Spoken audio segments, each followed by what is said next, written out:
Bisa dikatakan seperti itu. Jadi gini ya, ketika saya masih berada dalam agama itu, satu sangat benci sama Islam. Oh, benci sama Islam.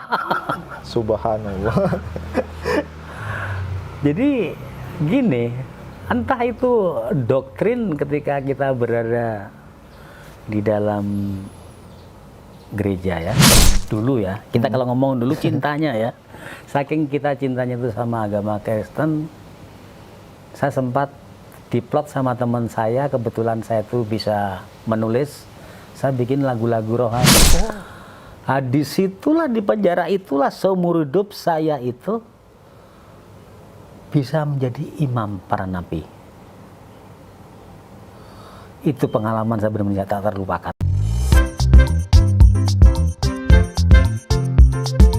Assalamualaikum warahmatullahi wabarakatuh. Ketemu lagi di channel Adama Entertainment, channelnya tentang video Islam dan juga kisah mu'alaf. Sebelum mulai, jangan lupa untuk like dan juga subscribe ya. Tanpa panjang lebar, ayo kita saksikan. Pak Ibas, apa kabar, Pak? Alhamdulillah, baik sekali Mas Adam. Masya Allah. Di situasi corona ini kegiatan lancar apa yang? Tentu dalam corona ini kan, pandemi corona ini kan pasti banyak itu dampak-dampak Iya ya. pasti ya Pak ya. Tapi apapun alasannya, ini kan fenomena yang mau tidak mau ya harus kita hadapi ya. Betul banget ya. Jadi ini seperti itulah. Jadi baik, anggap Pak. saja ini adalah ujian suatu kesabaran ketika kita dihadapkan pada suatu, entah itu pandemi, entah itu wabah, entah itu apa. Masya Allah. Ya kita sebagai umat muslim ya kita tentu punya cara-cara. Baik. Dan apapun itu ya pasti kita tujuannya hanya kepada yang di atas Allah Masya Subhanahu wa Ta'ala. Allah. Baik. Ya, mudah-mudahan selalu lancar ya Pak ya. Baik. Alhamdulillah. Pak Ibas, Pak Ibas, Insyaallah. ini nama asli atau ada perubahan dari agama yang dulu, Pak? Nama saya panjang ya. Panjang sekali nama saya, Bambang Baskoro Kiswotomo Hikso Amintarno. Itu dari dulu sama sampai sekarang namanya, nggak ada perubahan? Kalau nama sekarang orang lebih mengenal saya sebagai Ibas Kiswotomo. Oh iya, Iya. baik Pak. Kalau boleh tahu asalnya dari mana Pak? Kebetulan bapak saya masih dari Jogja. Cerita dari ibu saya, bapak saya itu masih terah dari Kerajaan Mataram, dari Hamengkubuwono pertama. Wah, ada darah birunya ya. Masya Allah. Ceritanya seperti itu. Oh, baik. Alhamdulillah. Kabarnya kan Pak Ibas tadi sempat saya singgung ya, dulu sempat juga beragama selain agama Islam tuh dulu. Nah, agamanya iya. apa dulu Pak?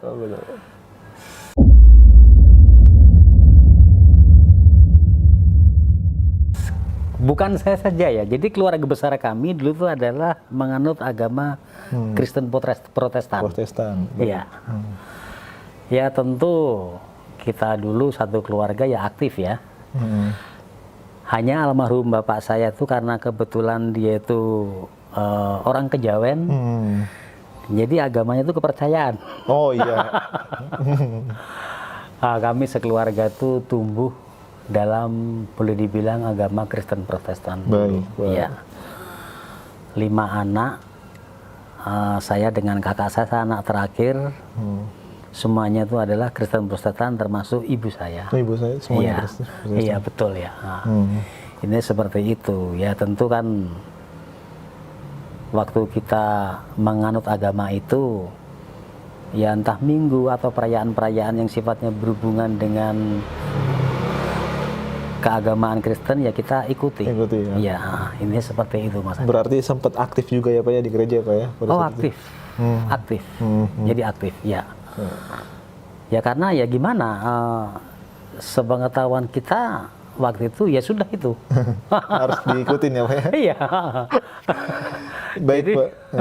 jadi namun secara global saya hanya mengikutin saja gitu.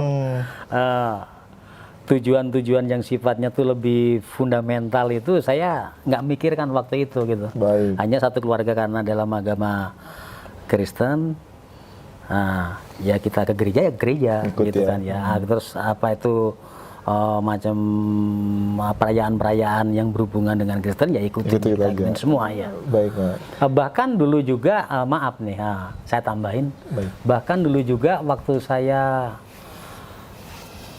pernah saking saya dulu ya, kita kalau ngomong dulu cintanya ya, saking kita cintanya itu sama agama Kristen, saya sempat diplot sama teman saya, kebetulan saya tuh bisa menulis, saya bikin lagu-lagu rohani. Oh, bikin Cuman, album nih. Bukan album. Bukan. Bukan album. Jadi ada semacam kayak remaja-remaja. Itu kalau di masjid kan ada remaja Baik. Muslim gitu ya, gitu. Terus remaja itu, terus di Kristen itu juga ada semacam kayak itulah boleh dibilang perkumpulan lah ya, apa gitu ya. Kalau untuk di Islam ya begitu. Tapi kan di Kristen itu ada semacam kayak ya aktivis lah, boleh dibilang gitu. Kita suka nyanyi-nyanyi, dipanggil ke sana. Salah satunya tuh saya menjadi beberapa cipta lagunya. Cuman sampai saat ini saya sudah nggak mau ngapalin. Oh gitu. Iyalah, nggak guna juga ya. Saya nggak mau ngapalin. Syairnya bagaimana saya nggak mau. Ya, oke. Nggak perlu ya, Pak. Nggak perlu, udah nggak perlu itu. Baik, Pak.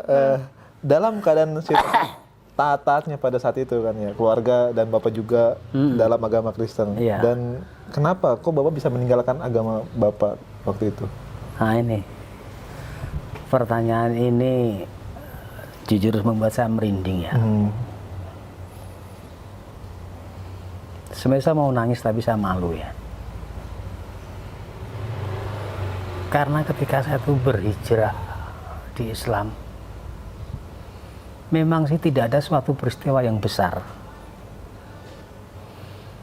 Tidak ada peristiwa suatu yang besar hingga saya mendapatkan hidayah seperti itu. Termasuk kakak-kakak saya. Sekalipun saya dulu tuh anak yang paling kecil, mungkin boleh lebih dibilang yang paling kritis berpikir itu adalah saya. Singkat cerita, satu suka lihat orang waktu itu pas puasa orang tarawih gitu kan ya. Saya cuma hanya merhatikan aja gitu kan ya. Nah, terus diam-diam satu tuh ikut. Karena kan teman-teman itu nggak tahu agama saya apa. Saya ikut saja. Ikut dalam hal tarawih itu. Nah, terus suatu hari ketahuan lah sama kakak saya. Ketahuan waktu saya pulang itu bawa sarung gitu kan ya. Saya lupa melepas gitu. Gitu.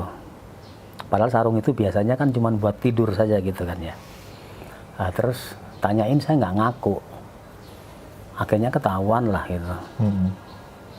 Ketahuan karena waktu itu saya masih ya boleh dibilang rada bandel lah ya. Ya saya jawab saya enaknya aja. Ya biarin aja gitu, saya ikut-ikut mereka gitu, saya bilang gitu. Saya gituin. Ya, intinya seperti itu. Tapi justru malah kebalikannya, dalam perjalanan waktu malah kakak-kakak saya yang akhirnya itu sudah Islam duluan. Oh, Masya Allah. Gitu. Nah, terus akhirnya ya saya ikut. Dibawalah kita itu ke kiai ya, semacam kiai, ustadz itu akhirnya untuk mengislamkan saya supaya lebih benar-benar masuk Islam. Akhirnya saya membaca 2 kalimat syahadat. Masya Allah, baik Pak. Itu seperti itu. Memang tidak ada peristiwa yang besar. Hanya saja ketika saya bersahadat, saya harus melupakan agama dulu yang saya anut. Tapi ketika saya masuk Islam pun, ya saya belum bisa sholat. Saya belum bisa baca ayat-ayat. Karena memang tidak pernah belajar. Gitu kan ya. Singkat cerita, saya merantau.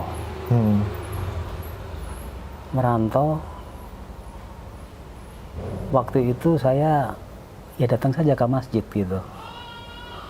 Datang ke masjid, terus saya beli buku-buku gitu kan ya. Buku-buku cara sholat yang benar, buku-buku doa-doa.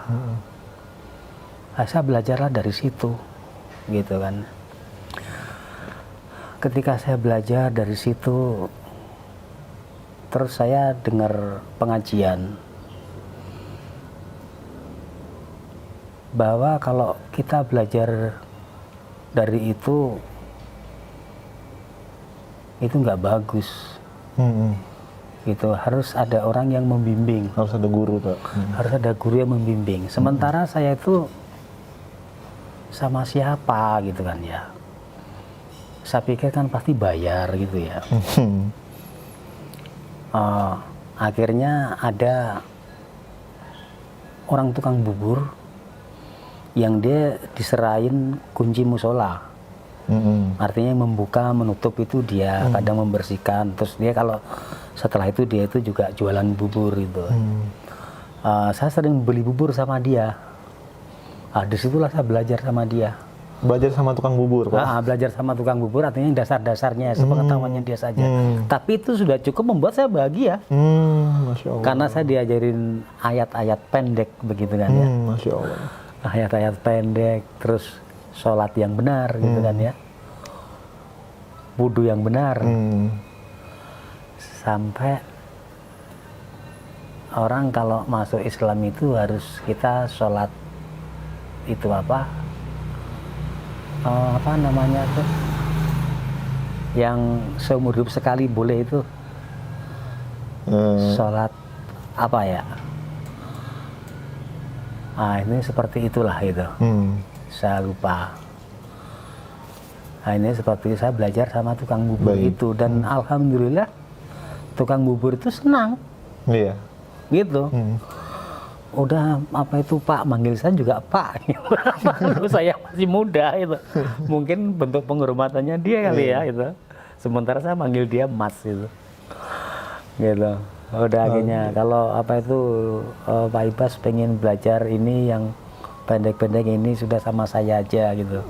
Ini seperti itu. Baik. Kadang saya pun juga kalau pas lagi luang waktu saya ikut jualan bubur sama dia, nemenin saja gitu. Iya. Karena saking senangnya saya berteman sama dia gitu. Padahal saya berteman di luar sana itu ya maaf saja. Maaf ini maaf. Tukang bubur itu bukan levelnya gitu loh. Iya. Gitu kan. Baik dari sosialisasinya, baik dari penampilan dan tongkrong ngeyot apa-apa gitu. Tapi saya enggak, sama dia waktu itu saya nyaman gitu. Nyaman ya. Masya Allah. Sekalipun saya mendapatkan belajar surat-surat pendek, cara wudhu, cara segala macam, ya itu wasilah saya lah. Gitu. Ini seperti itu. Itu di tahun berapa, Pak? Itu di tahun 89. 89. Iya. Di mana media belum tersebar luas sampai sekarang ya, Pak ya. Karena kan sebelum tahun 89, lebih tepatnya tahun 87 itu ya apa ya, kalau kita bicara masalah perjalanan hidup saya dengan kondisi ekonomi keluarga saya yang berubah, sementara saya tuh harus bertahan gitu kan ya. Ketika saya merantau di Semarang, ya dengan cara apapun lah saya mendapatkan uang itu, gitu. Hingga pada tahun 89 itu saya memutuskan, 88 saya memutuskan pindah ke Jakarta. Pindah ke Jakarta sendiri, saya merantau sendiri. Ya itulah ketemu dengan tukang bubur itu, dan saya belajar sholat itu. Betul. Jadi seperti Masya Allah banget ya, memang Allah udah sayang kali sama Bapak ya. Akhirnya dikasih petunjuk untuk ketemu tukang bubur tadi. Iya, gitu. Syukur-syukur naik haji, tukang bubur naik haji. Alhamdulillah, iya. Berarti kalau saya bisa ambil kesimpulan Pak, mungkin Bapak juga ada ngerasa nggak puas terhadap agama yang dulu mungkin Pak. Bisa dikatakan seperti itu. Jadi gini ya, ketika saya masih berada dalam agama itu, saya sangat benci sama Islam. Oh, benci sama Islam? Subhanallah. Jadi gini, entah itu doktrin ketika kita berada di dalam gereja ya, saat mereka yang dibilangnya pendeta atau apa itu, yang ditampilkan, yang diceritakan, yang diselat-selat itu adalah wanita-wanita jahat, kotor, kumuh, yang mempunyai permasalahan-permasalahan kriminal. Jadi saya merasa, tapi waktu saya mendengarkan itu saya, oh begitu ya gitu, ternyata Islam gitu ya gitu. Terdoktrin ya Pak? Terdoktrin gitu loh. Jadi ini seperti itu. Beda hal setelah saya itu masuk Islam. Jadi memang itu adalah, saya kalau bilang itu adalah misi yang sangat-sangat jahat lah. Oh. Ya karena ya apa ya? Saya bilang mereka itu adalah orang-orang misionaris. Gitu kan ya. Setelah kita bisa berpikir lebih itu ya. Nah, itu seperti itu gitu. Nah, jadi kita didoktrin bahwa Islam itu kumuh, jelek, kotor, jahat. Terus sering melakukan pencurian ini. Nah, kan kalau sekarang kan masalah begitu kan resiko mayoritas kan ya. Itu kan terjadi di Indonesia. Coba kalau kita tuh di Amerika di mana yang melakukan itu semua juga non Muslim. Oh iya. Itu kalau mikir fairnya ya Pak ya. Iya, ini seperti itu gitu. Artinya Bapak sempat juga apa namanya ya nggak suka terhadap Islam ya dengan frame-frame yang tadi jelasin kayak gitu ya. Karena itu ada semacam kayak doktrin gitu kan ya. Apalagi perkumpulan teman-teman kita gereja waktu itu juga sering melecehkan orang cara sholat gitu kan ya. Gitu. Sampai segitunya Pak ya. Ya ampun Mas, kalau kita ingat di situ rasanya tuh maaf saja, pengen ketemu dulu orang cerita begitu sama saya pengennya rasa gimana sama orang itu gitu. Jadi ini seperti itu. Greget ya. Iya kau ya. Apalagi kita maaf saja kan punya latar belakang yang berani lah kalau sama orang-orang gitu loh. Apalagi itu maaf saja masalah agama ya. Nah, memang sih agama tetap mengajarkan kelembutan. Memaafkan gitu. Nah, itulah akhirnya tuh yang membuat saya akhirnya ya berdoa saja semoga orang-orang dulu yang bercerita menjelekkan Islam mendapatkan hidayah seperti saya. Iya. Ini seperti itu. Jadi gitu. Kalau kita dilipiti rasa dendam terus Mas gitu. Ya sudah itu udah nggak ada habisnya gitu. Ini seperti itu. Nafsu ya Pak ya. Karena kan ada banyak orang-orang kayak bilang ya lebih baik kita maafkan daripada kita melampiaskan dendamnya gitu. Ini seperti itu. Nah, itulah kelebihan Islam. Kalau seandainya Islam yang diframekan jelek, mungkin Bapak mungkin nggak mau masuk Islam kan gitu. Logikanya itu sederhana sekali. Iya betul ya, gitu. Ini seperti itu. Jujur saja ketika saya menjadi mu'alaf itu, saya menemui banyak kesulitan. Salah satunya orang-orang yang dulu yang agama sama dengan saya otomatis satu menjauh. Satu itu. Kedua, perlakuan di kantor yang kebetulan bos saya non Muslim, kita akhirnya tuh fasilitas apapun dulu yang saya dapatkan itu nggak tahu entah dengan bagaimana cara manajemennya akhirnya saya tidak mendapatkan.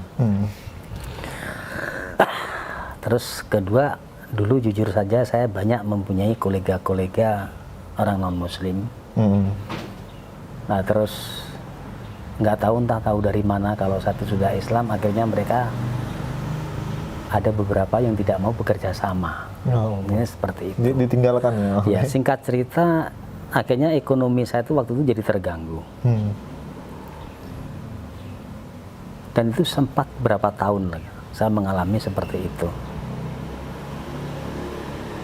Tapi kan ini bukan sekedar pertanggungjawaban, tapi adalah sebuah pilihan agama saya yang benar. Dan saya anggap itu bukan suatu permasalahan yang besar, gitu. Apalagi hanya sekedar bicara kita masalah mengenai ekonomi, harta dan segala macam itu bukan suatu yang sangat besar lah, gitu. Karena kita meminta, karena kita mendapatkan bukan dari orang-orang itu. Kita mintanya cuma sama Allah Subhanahu wa Ta'ala.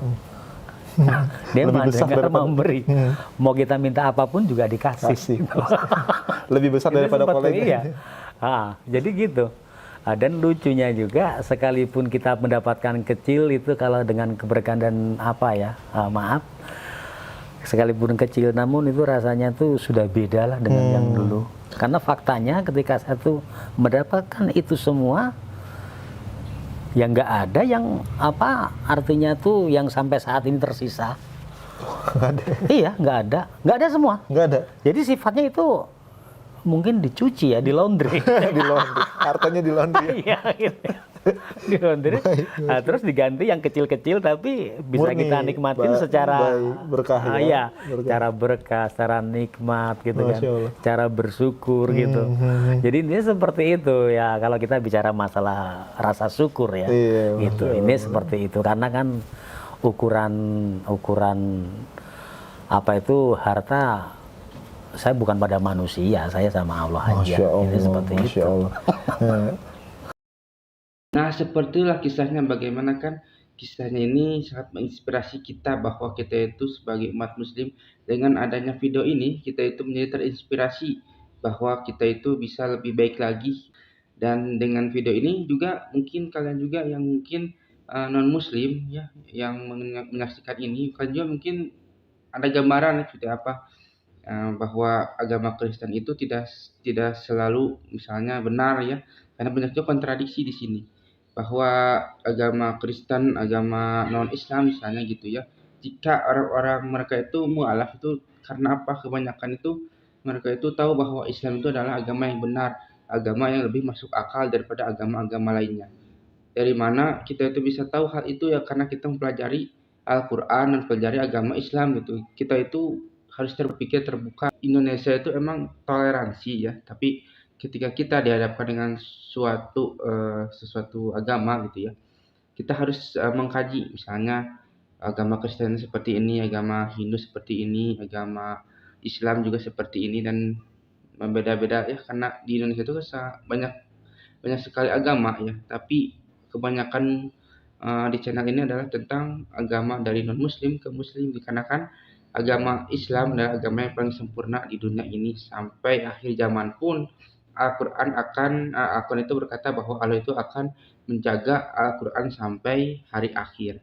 Nah, seperti itulah bagaimana kisahnya ya. Dan jika kalian suka, jangan lupa untuk like, comment, dan subscribe ya. Dan nantikan video saya selanjutnya. Wassalamualaikum warahmatullahi wabarakatuh.